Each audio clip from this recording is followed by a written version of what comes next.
What do you know about where watermelons came from and how they came from the African continent through the transatlantic slave trade and into uh, American culture, Black American culture in particular, Southern American culture? All right. So, where do watermelons come from? Reading from High on the Hog, and I finally have a bookmark. So, this is a big deal. I have a bookmark. I went on a cultural tour. Okay. Okra, watermelons, and the black eyed peas. Not, let's get it started. Not those black eyed peas. The black eyed peas. Okay. The food. I'm reading from High on the Hog, the journey of African food to the Americas through the transatlantic slave trade and how they became part of the American cuisine, the Black American cuisine in particular. And there is a series on Netflix. All right. Okra, watermelon, and black eyed peas, Africa's gifts to New World cooking. While millions of Americans,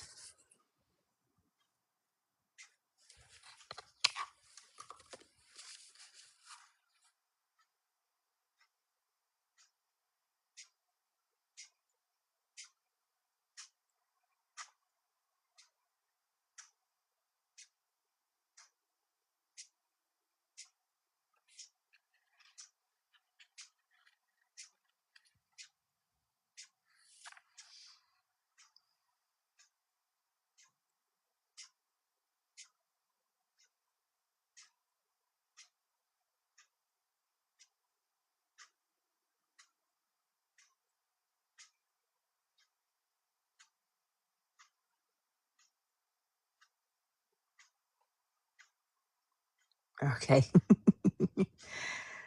apparently having a book means that you are supposed to be promoting content. So this is a book from the library, but I'm promoting branded content. This section is called Okra, Watermelon, and Black Eyed Peas, Africa's Gifts to New World Cooking. And it reads, while millions of Africans were brought in chains to the New World, the botanical connection to the African continent remained relatively small. The list is even smaller in the United States, where the weather did not permit the introduction of such tropical species as ackee, the oil palm, cola with a K, true African yams. We talked about yams yesterday, not sweet potatoes, and other tubers. The few plants that could survive, okra, watermelon, and black eyed peas, have, however, remained emblematic of Africans and their descendants in the United States and of the region in which most of them toiled, the American South. See, a lot of people forget that where geographically, remember latitude, longitude, that where Europe is equivalent of where like Maine and North and South Dakota are. So all the um, all the agriculture that was brought from West Africa and the Horn of Africa was not, it didn't really equate to anything in the United States except really, really in the deep South. So that's why that ended up having to take place there. Okay, so many of the cuisines and foods that we consider American food today are really Southern, and they came via the Black American cuisine that came from Africa because it could exist. So you got to keep that in mind. Okay, Geography 101. Okay, okra. Personally. Ooh, coffee tongue. Okay. Okra is perhaps the best known and least understood outside of Black American and Southern households. Prized on the African continent as a thickener, it is the basis for many a soupy stew and is served up in sheets of the slippery mucilage that it exudes. Mucilage. Okra was probably first introduced into the continental United States in the early 1700s, most likely from the Caribbean, where it has a long history. Colonial Americans ate it, and by 1748, the pod was used in Philadelphia, where it is still an ingredient in some variants of the Philadelphia gumbo known as pepper pot. Philadelphia gumbo. I don't think we often associate gumbo with Philadelphia. Okay. Okay. Next time I'm in Philadelphia, instead of cheesesteak, I'll have to um, have some gumbo from Philadelphia. Who does that? All right. Anyway, okay. And the name of Philadelphia gumbo is called pepper pot. In 1781, TJ, Thomas Jefferson, commented on it as growing in Virginia, and we know that it was certainly grown in the slave gardens of Monticello. By 1806, the plant was in relatively widespread use, and botanists spoke of several of different varieties. Okay, so because I'm an English teacher and I teach online to adults, cultural American English to high level English learners, a bit of context here. Thomas Jefferson was our third president, two, three, was our third president, our first Secretary of State. He was a slave owner. He is one of the nine presidents that are from Virginia, an original colony and now an eastern state. And the name of his plantation is Monticello. If you are a Hamilton fan, you hear it in Act Two. You hear about Monticello in Act Two. Whatever it is you do in Monticello, that's his plantation. That's his home. Okay. You can visit it today. Context. Our American word okra, OKRA, comes from the Igbo language of Nigeria, where the plant is referred to as okoro. It is the French word for okra, gombo, Gombo, that resonates with the emblematic dishes of southern Louisiana cuisine known as gumbo. Okay, this we know. Louisiana cuisine, gumbo. Okay, that is more familiar.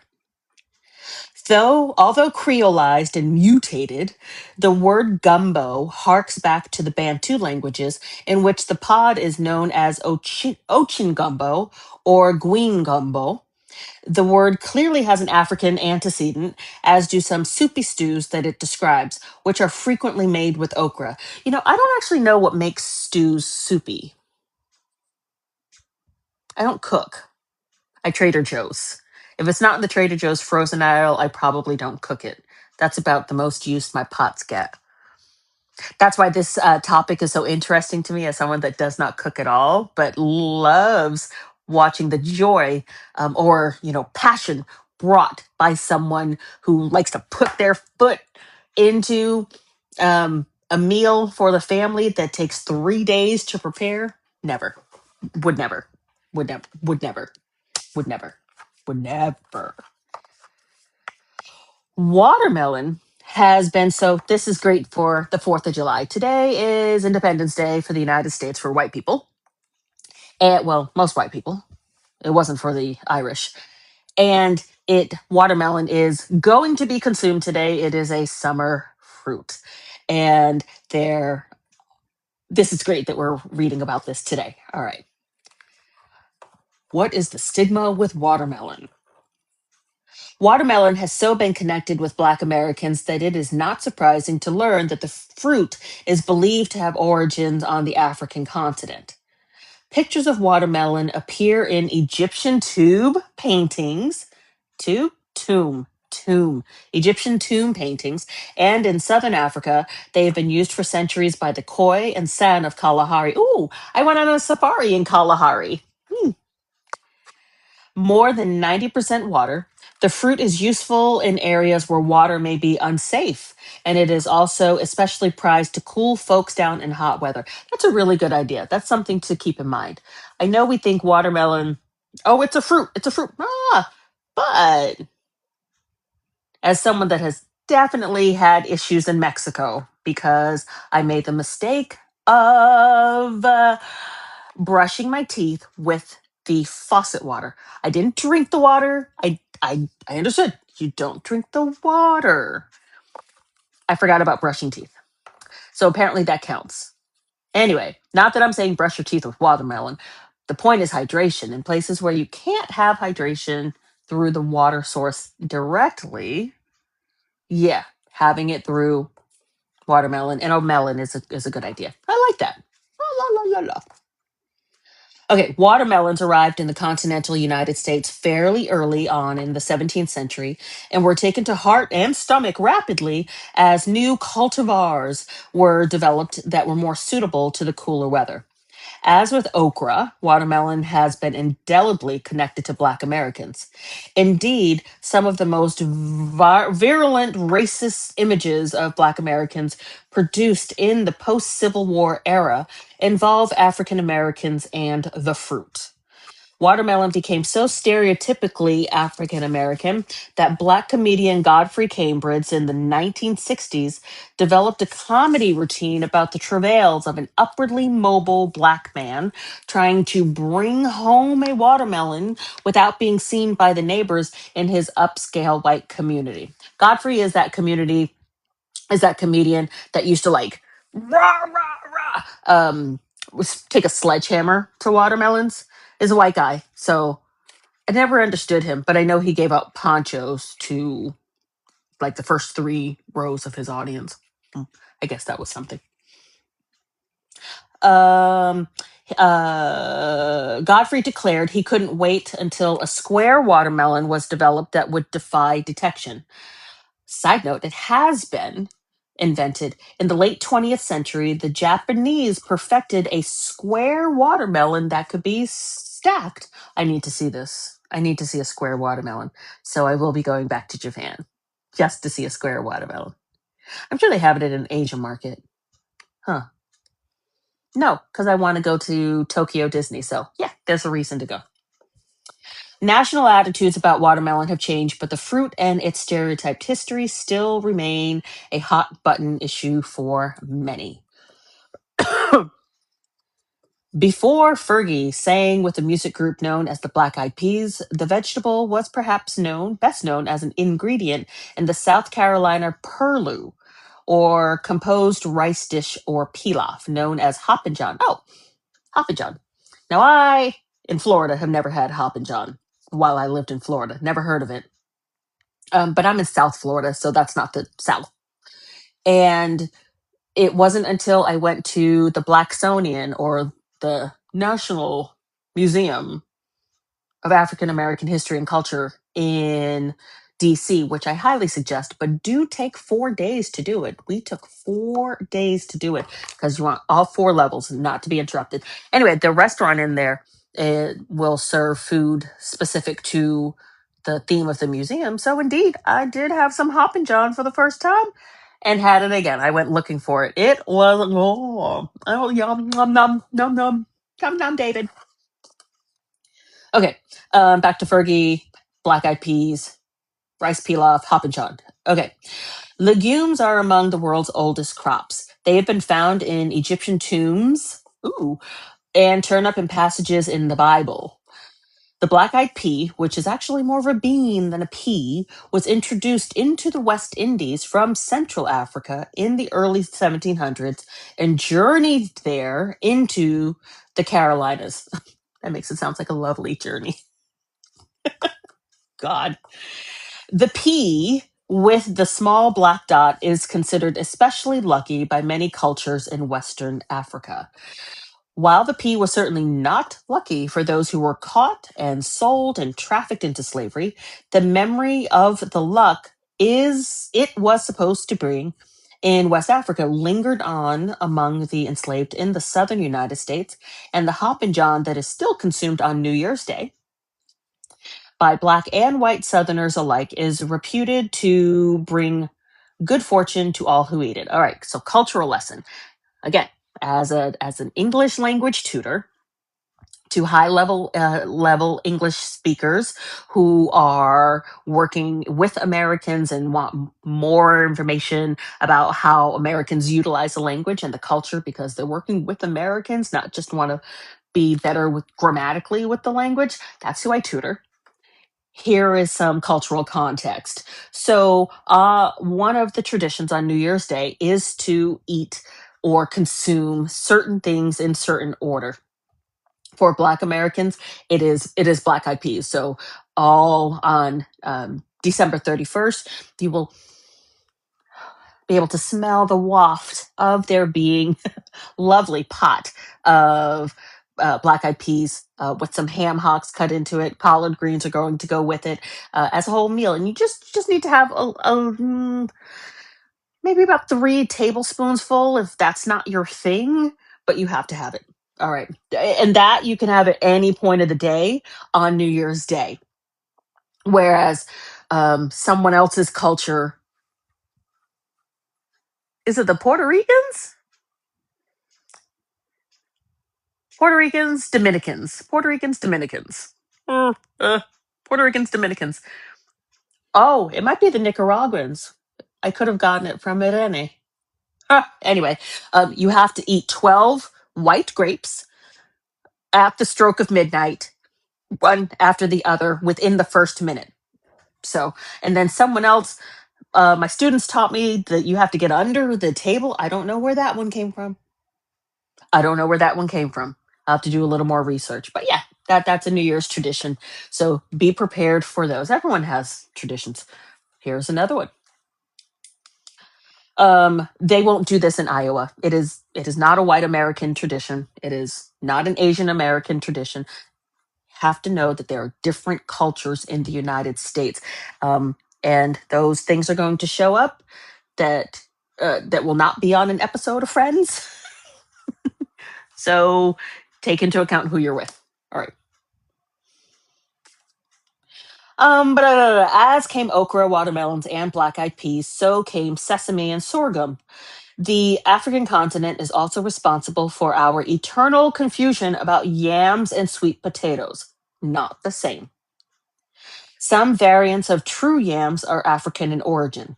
Across the Atlantic, they became confused with the sweet potatoes that were the predominant tubers to which the enslaved in the United States had access. In African American parlance, and from there into Southern usage, they retained the name of the African tuber that they replaced. Yam, candied preferred. Not healthy. Not healthy. Black Americans will not prepare yams as their African antecedents did.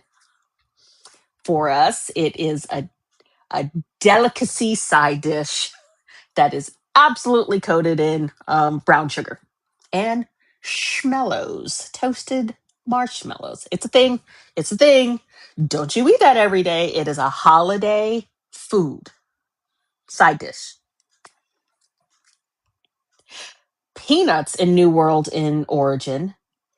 Peanuts are New World in origin, yet they remain connected in many minds with the African continent because it is likely that they moved in general usage in the United States via the transatlantic slave trade.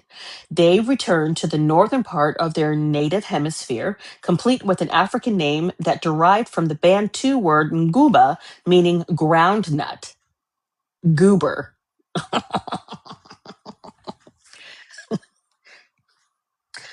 Goober is a word used very differently in the United States. It is one that you will hear from 10-year-olds. They will call someone a goober, um, which means they are silly, not cool.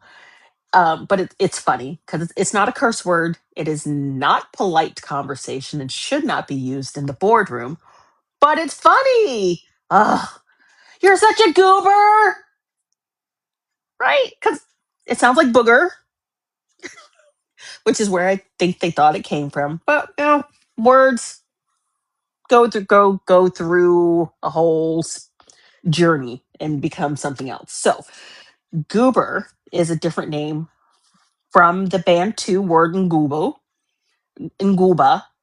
and that's what we call a peanut.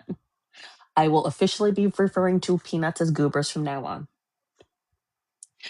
All right, so we're all celebrating Africa when we're eating goober peas.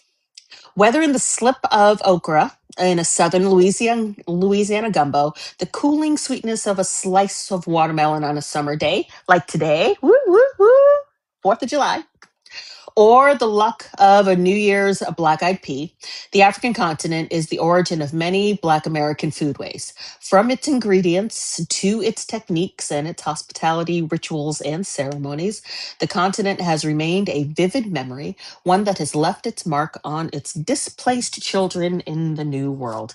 I keep saying that it's going to be watermelons are the food of 4th of July. They sure are, but I guarantee we definitely consume it now as during Juneteenth. 1,000%. Red foods are supposed to be consumed during Juneteenth. This is what we got from the Texans, so it's their holiday, so we celebrate it the way they made it up. Red food. So Juneteenth is in the summer, so you have access to red foods. You have access to your watermelon. You have access to your strawberries. That got into the cake, so that's where we get red velvet cake. I don't know about cherries. I don't hear a lot about cherry. Oh, cherry cola. That became a thing. So yeah, if you are consuming red foods on Juneteenth, you are celebrating with the family. Okay, just join what brought you in. What this is the topic that I'm discussing today from the book High on the Hog. I'm an English language teacher.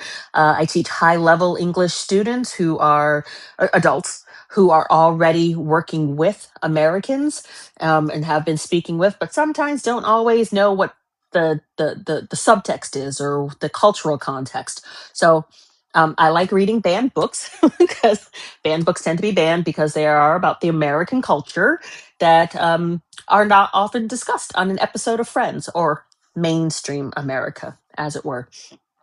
So, if there's any questions for me, I'm happy to answer them. But in the meantime, High on the Hog by Jessica Harris. It's a New York Times bestseller. You can see I got mine from the library. I promote library usage 100%, whether you do a physical book, yay, or if you are going to go on to use your library card to use for Hoopla or Libby or just the Cloud app for getting audiobook versions of your books or music.